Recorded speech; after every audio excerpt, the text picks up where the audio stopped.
오늘 우리에게 주시는 하나님의 말씀 마태복음 10장 32절부터 42절까지 말씀입니다. 마태복음 10장 32절부터 42절까지 말씀. 저와 함께 한 절씩 교독하시겠습니다. 누구든지 사람들 앞에서 나를 시인하면 나도 하늘에 계신 내 아버지 앞에서 그 사람을 시인할 것이다. 그러나 누구든지 사람들 앞에서 나를 부인하면 나도 하늘에 계신 내 아버지 앞에서 그 사람을 부인할 것이다. 너희는 내가 세상에 평화를 주려고 온 줄로 생각하지 말아라. 평화가 아니라 칼을 주려고 왔다. 나는 사람이 자기 아버지와 맞서게 하고 딸이 자기 어머니와 맞서게 하고 며느리가 자기 시어머니와 맞서게 하려고 왔다. 사람의 원수가 자기 집안 식구일 것이다. 나보다 아버지나 어머니를 더 사랑하는 사람은 내게 적합하지 않고 나보다 아들이나 딸을 더 사랑하는 사람도 내게 적합하지 않다. 또 자기 십자가를 지고 나를 따르지 않는 사람도 내게 적합하지 않다.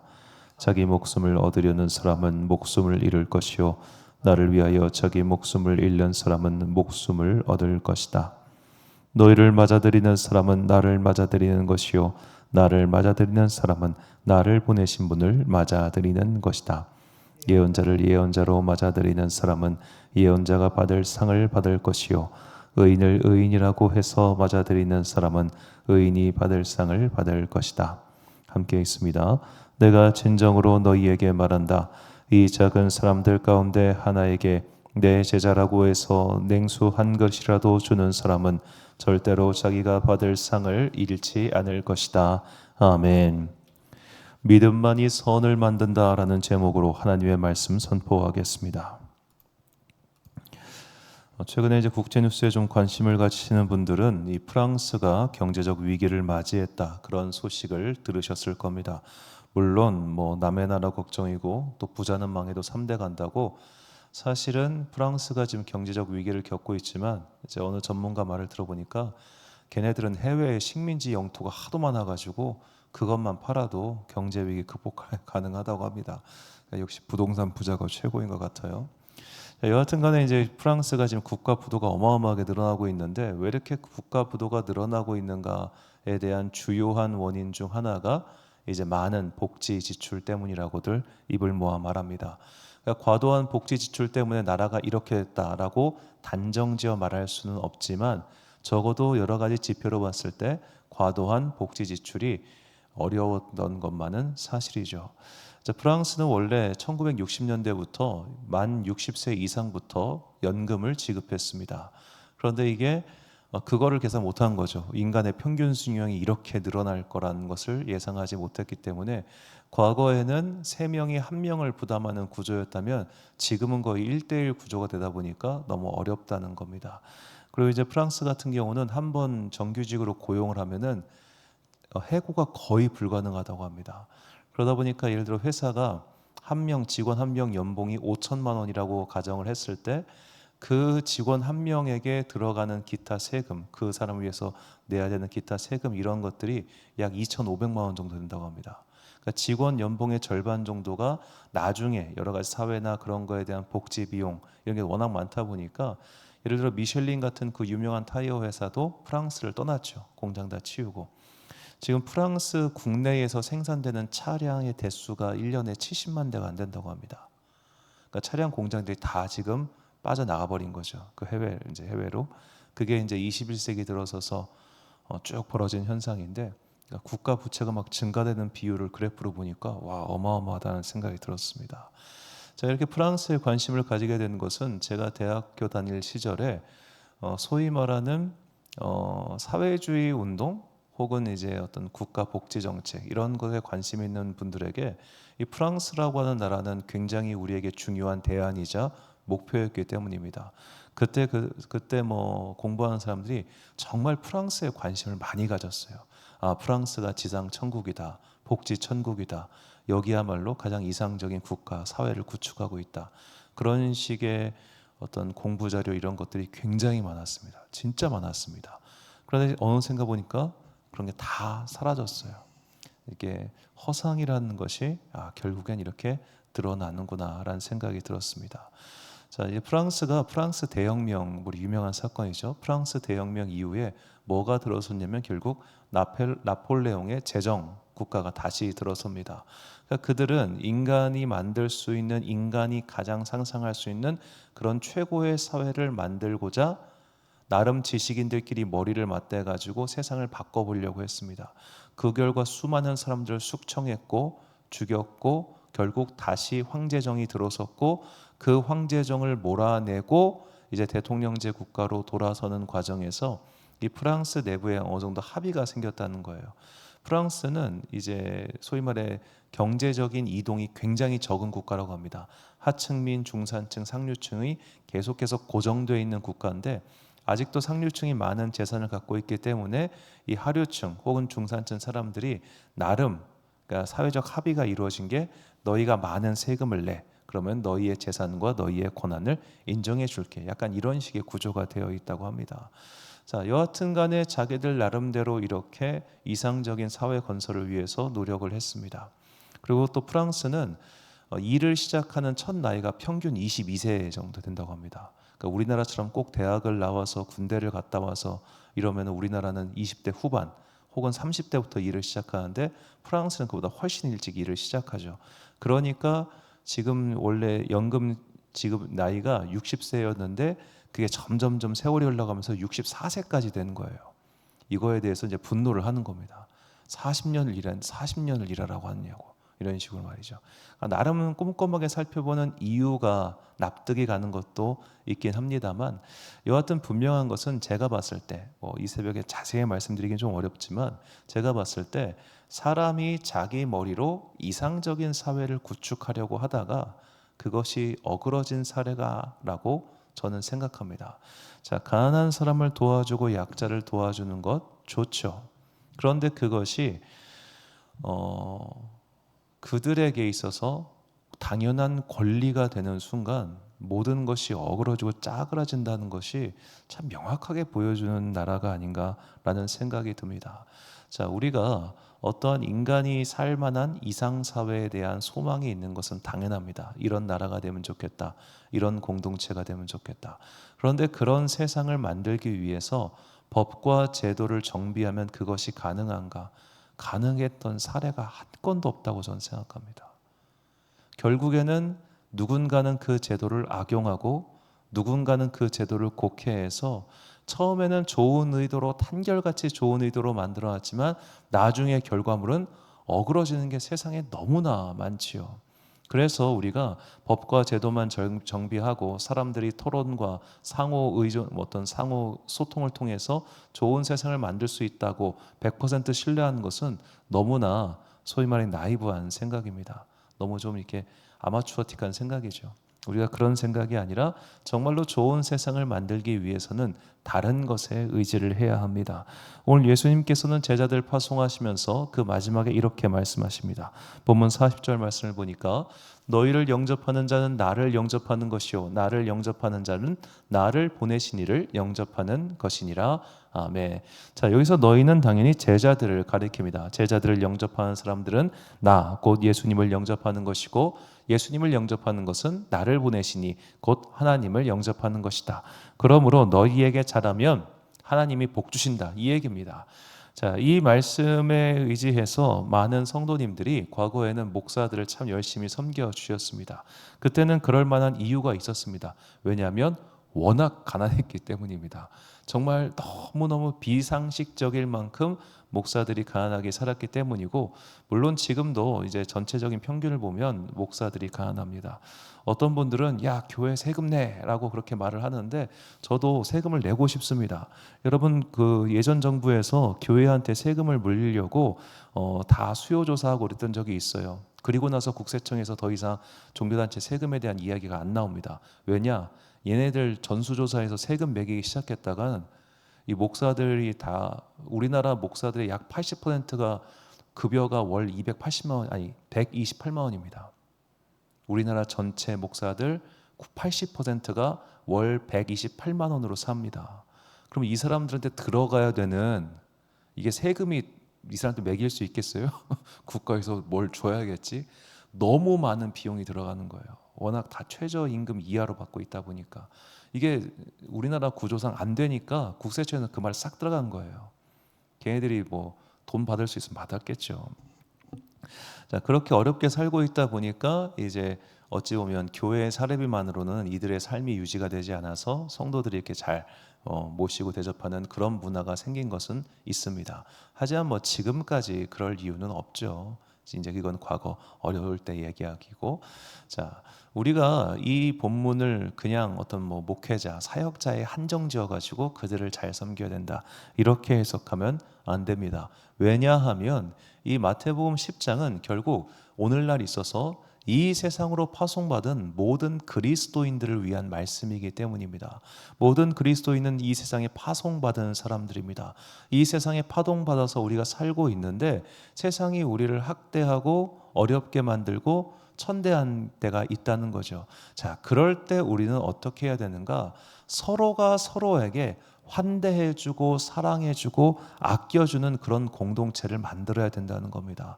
우리끼리 서로 무시하고 우리끼리 서로 핥히고 우리끼리 서로 악을 행하는, 심지어 배척하는 이런 문화는 지양해야 한다는 것이죠. 서로를 사랑하고 환대해 줄 수 있는 믿음의 공동체를 만들어가는 것, 이것이 제자들을 파송하시면서 말씀하신 예수님의 뜻을 오늘날 실천하는 방법입니다. 이렇게 우리가 서로를 환대하고 아껴주면 하늘에 상이 있다고 마지막에 말씀하시죠. 본문 41절과 42절 말씀 보니까 선지자의 이름으로 선지자를 영접하는 자는 선지자의 상을 받을 것이요 의인의 이름으로 의인을 영접하는 자는 의인의 상을 받을 것이요 또 누구든지 제자의 이름으로 이 작은 자 중 하나에게 냉수 한 그릇이라도 주는 자는 내가 진실로 너에게 이르노니 그 사람이 결단코 상을 잃지 아니하리라 하시니라. 아멘. 이 작은 자 중 하나, 작은 그리스도인, 작은 어려운 사람들, 그런 사람에게 냉수 한 그릇이라도 주는 그 착한 마음씨, 내가 그거 절대로 잊지 않는다라고 예수님께서 말씀하신 겁니다. 자, 예수님께서는 너희가 이 땅을 사는 동안 너희 주변에 있는 어려운 사람들, 가슴 아픈 사람들을 계속해서 도와주라고 말씀하고 계십니다. 자, 마태복음 25장 40절과 45절 말씀을 보면 임금이 대답하여 이르시되 내가 진실로 너희에게 이르노니 너희가 여기 내 형제 중에 지극히 작은 자 하나에게 한 것이 곧 내게 한 것이니라 하시고 이에 임금이 대답하여 이르시되 내가 진실로 너희에게 이르노니 이 지극히 작은 자 하나에게 하지 아니한 것이 곧 내게 하지 아니한 것이니라 하시리니. 자, 작은 자 하나에게 한 것이 내게 한 것이고 하지 않은 것이 내게 하지 않은 것이다. 러시아의 문호였던 톨스토이가 이 구절에 감동받아서 지은 소설이 있습니다. 자, 그래서 이제 작은 구두선공 마르틴의 이야기인데 이 마르틴이 전날 예수님께서 꿈에 나타나셔서 내가 내일 너희 집에 방문할 거야 라고 하셨습니다. 그래서 마르틴은 들뜬 마음으로 예수님을 기다립니다. 자, 그런데 예수님을 기다리는 중에 집 앞에 어떤 아이가 그 과일 장소에 사과를 훔치다 걸려가지고 막 맞고 있는 걸 봤어요. 가서 사과값을 대신 지불해주고 그 아이를 이제 풀어줍니다. 한 노파를 도와주기도 하고 또 누군가를 도와주기도, 그렇게 계속 하루 종일 예수님을 기다리면서 이상하게 자기 앞에서 벌어지는 뭐 아픈 사람들, 약한 사람들을 돌봐주는 그런 일을 했습니다. 예수님은 오지 않으셨습니다. 그날 밤에 다시 잠에 들었는데 꿈에 예수님께서 그날 마르틴이 도와주었던 사람들의 모양으로 그에게 나타나셨습니다. 그러면서 이제 이 말씀으로 소설이 끝이 나는데 짧은 단편 소설입니다만, 자, 우리가 우리 주변에 있는 작은 사람들, 특히 믿음의 공동체 내에 있어 작고 연약한 사람들을 돌봐주는 것, 그것이 선을 이룹니다. 국가가, 제도가, 사회복지가 선을 만들 수 있는 게 아닙니다. 그런 식으로 선을 만들어봤자 조금만, 한 세대가 지나기 전에 이렇게 돼요. 한 세대가 지나기 전에 그 선한 의도, 계획은 다 사라지고 그거 이렇게 이용해 먹고 저거 저렇게 이용해 먹고 요거 이렇게 후려치고 다 그렇게 돼요. 모든 제도를 입법하는 사람들이 악한 사람들이라서 악법을 만드는 게 아닙니다. 자기 나름대로 선한 의도를 가지고 만들죠. 그런데 그런 선한 의도를 이 악한 사람들이 오용하거나 곡해하거나 혹은 자기 방식대로 바꾸기 때문에 이 세상에 온갖 악한 일들이 일어나는 것이죠. 사람의 힘으로 선한 세상을 만들 수 없습니다. 사람의 머리로 제도와 시스템을 만들어 놓으면 선한 나라로 된다? 그렇지 않습니다.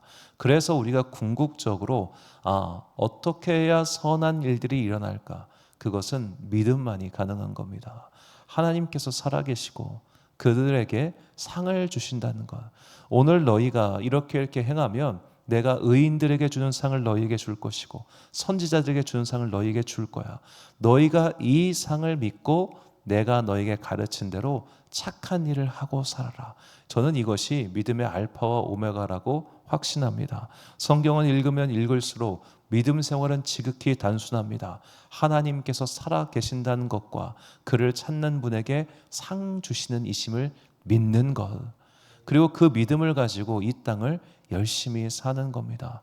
우리가 믿음 생활하면서 마음이 꺾일 때가 언제입니까? 내가 이렇게 열심히 하나님의 명령에 따라서 살았음에도 불구하고 나에게 어떤 삶의 변화가 일어나지 않을 때이지 않습니까? 그런데 성경은 이 땅에서도 우리가 상을 받을 수 있지만 저 하늘나라에서 완전한 보상이 기다리고 있다고 누차에 걸쳐서 말하고 있습니다. 그 이유는 보이지 않는 세계를 바라보며 보이지 않는 세계에서 마침내 받을 상을 믿고 사는 게 그만큼 어렵기 때문입니다. 그래서 이 어려운 믿음의 단계를 통과하여 성령께서 주시는 믿음의 보증을 받는 사람만이 이 어려운 일을 끝까지 갈 수 있는 것이죠. 그리고 그 일을 끝까지 간 사람들에게는 반드시 의의 면류관이 기다리고 있는 겁니다. 그래서 히브리서 기자와 요한계시록의 저자는 우리에게 이 마지막에 받을 상에 대해서 다음과 같이 말하고 있습니다. 이 믿음의 고백이 우리의 지표가 되기를 소망합니다. 히브리서 11장 6절과 계시록 22장 12절 말씀 한 목소리로 봉독하겠습니다. 시작. 믿음이 없이는 하나님을 기쁘시게 하지 못하나니 하나님께 나아가는 자는 반드시 그가 계신 것과 또한 그가 자기를 찾는 자들에게 상 주시는 이심을 믿어야 할지니라. 보라, 내가 속히 오리니 내가 줄 상이 내게 있어 각 사람에게 그가 행한 대로 갚아주리라. 아멘. 사랑하는 지혜빛 광성교회 성도 여러분, 그리고 이 새벽 함께 깨우고 계신 귀한 주님의 자녀 여러분, 저는 사실 사회복지도 부전공을 했습니다. 이 사회복지 역사를 공부하면서 제가 재밌게 봤던 것은 처음에 사회복지 대부분의 어떤 작은 단체나 그런 것들이 대부분 다 개신교 계열의 단체에서 출발을 했습니다. 대부분. 이제 영국에서부터 시작을 했는데 그렇게 해서 이제 개신교 단체들이 그걸 시작을 했죠. 어떻게 해서 개신교 단체들이 시작하게 됐을까 고민고민 생각해 보니까 이 사람들이 그 일을 함으로써 국가로부터 어떤 보상을 받고 사회로부터 어떤 명성을 받고 이런 것을 바랬기 때문에 시작한 게 아닙니다. 정말로 하늘에 있는 상을 바라봤기 때문에 그 일을 시작했고 그런 일들을 지금도 하고 있는 것이죠. 자, 만약 복지단체나 이런 소위 말해 시민사회단체가 하늘의 보상을 바라보지만 않고 자기들의 영리를 목적으로 했을 때 그 단체 진짜 쉽게 사라집니다. 정말 쉽게 사라집니다. 그래서 지금까지 오랜 세월 유지하고 있는 사회복지단체는 대부분 다 기독교 계열에서 기독교인들이 수장과 대표를 맡아서 하고 있는 단체들이지 그렇지 않은 단체들은 정말 한 세대가 지나기 전에 쑥쑥쑥 사라져요. 인간의 마음과 인간의 사상과 인간의 이상으로 선을 행하려고 하면 한 세대 절대로 못 넘어갑니다. 그러나 믿음만이 하늘의 보상을 바라보는 사람들의 공동체만이 그런 선한 사업을 계속해서 이룰 수 있는 것이죠. 그래서 믿음만이 선을 만들 수 있습니다. 세상이 만들고 있는 또 세상 사람들이 말하고 있는 그런 선에 속지 마시고 오직 믿음만이 이 하늘의 선을 지상에 가져온다는 것을 굳게 믿고 이 땅을 살아간 동안 하나님의 살아계심과 그분께서 상 주신다는 것을 신뢰하며 이 믿음 가지고 끝까지 살아가는 여러분과 제가 되시기를 주님의 이름으로 축원합니다. 기도하겠습니다. 사랑과 은혜가 풍성하신 아버지 하나님, 우리가 주님을 믿습니다. 그리고 주님을 찾습니다. 그렇기 때문에 이 땅을 사는 동안 때로는 손해보고 때로는 답답하고 때로는 내가 이걸 왜 해야 되나 라는 자괴감 속에서도 끝까지 선을 행하기에 우리는 노력하겠습니다. 우리가 하나님을 믿는 사람들이기 때문입니다. 법과 제도와 뛰어난 지도자가 이런 것을 만들 수 있는 것이 아니라 오직 하나님을 신실하게 믿는 사람들만이 이 생에 마치는 그 순간까지 하늘의 보상을 바라보며 선을 행할 수 있다는 것을 잊지 않게 하시고, 중요한 것은 제도가 아니라, 중요한 것은 조직이 아니라, 중요한 것은 바로 나의 믿음이라는 것을 이제 깨닫게 하여 주옵소서. 이 시간 기도하는 모든 사람들에게 성령의 보증을 내려 주옵소서. 그래야 흔들리지 않는 믿음 가지고 하늘의 상을 바라보며 오늘도 내가 부름받은 그 삶의 자리에서 때로는 힘들고 때로는 지치고 때로는 배신당해 쓰라릴지라도 끝까지 선을 행하여 마침내 우리를 위하여 예비하신 의의 상을 받는 주의 자녀가 되기를 간절히 소망하오며, 이 거룩한 복이 우리에게 임하기를 소망합니다. 주여 우리를 도와주시고 우리를 불쌍히 여겨 주옵소서. 오늘 하루도 참 좋으신 우리 주님의 은총과 평강이 모든 주의 자녀들과 함께 하시기를 간절히 소망하오며, 이 모든 말씀 우리 구주 예수 그리스도의 이름으로 기도드립니다. 아멘. 오늘의 기도 제목입니다. 하나님께서 그분의 나라에서 주실 상이 있음을 굳게 신뢰하며 이 땅을 사는 동안 주님의 말씀을 실천할 수 있는 믿음을 달라고 기도하십시오. 오늘 주신 기도의 제목 가지고 기도와 묵상에 힘쓰는 하루 되시길 바랍니다. 기도하겠습니다.